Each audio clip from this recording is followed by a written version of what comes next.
चलिए real life के एक एग्जाम्पल से आपको स्ट्रेस स्ट्रेन समझाता हूँ, ठीक है। मान लीजिए दो बच्चे हैं, वो खेल कर आ रहे हैं, खेलते खेलते भूल गए और बहुत लेट हो गए घर पहुँचने में। अब जब घर में एंटर हो रहे हैं तो मम्मी अब आरती तो नहीं करने वाली।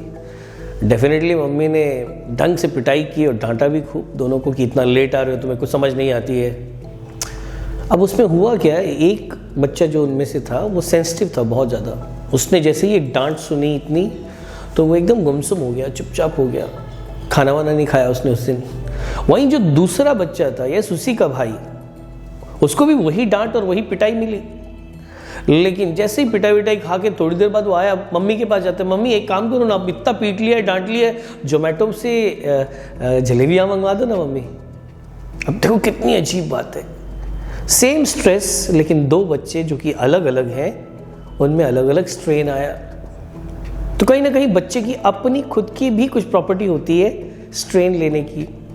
कुछ बच्चे सेम स्ट्रेस पे ज़्यादा स्ट्रेन ले लेते हैं और कुछ बच्चे सेम स्ट्रेस पे बहुत कम स्ट्रेन लेते हैं। तो आप समझ सकते हैं कि ये एक कैसी चीज़ है। वैसे ही अब आ जाए हम सीधा फिज़िक्स में।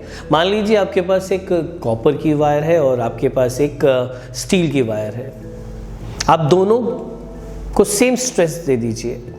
आप दोनों को जब सेम स्ट्रेस दे देंगे तो डेफिनेटली जो स्टील की वायर है वो बहुत कम खींचेगी, लेकिन वहीं आप देखोगे कॉपर की वायर ज़्यादा खिंच जाएगी। या कहें कि ये जो स्टील की वायर थी इसमें कम स्ट्रेन आया, वहीं कॉपर में काफ़ी ज़्यादा स्ट्रेन आया। आप समझ गए होंगे, ये गुमसुम हो गया, काफ़ी ज़्यादा रोने लग गया सेम स्ट्रेस पे।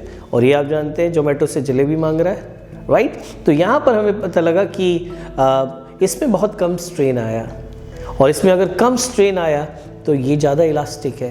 क्योंकि कोई चीज़ ज़्यादा इलास्टिक है का मतलब क्या होता है कि किसका मॉड्यूलस ऑफ इलास्टिसिटी ज़्यादा है।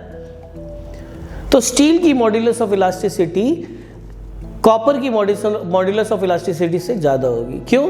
क्योंकि मॉड्यूलस ऑफ इलास्टिसिटी क्या चीज़ होती है, स्ट्रेस बाय स्ट्रेन।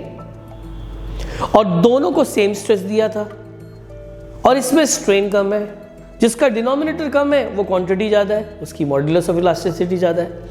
तो डेफिनेटली स्टील की मॉड्यूलस ऑफ इलास्टिसिटी ज़्यादा है और हम कहेंगे steel is elastic than copper.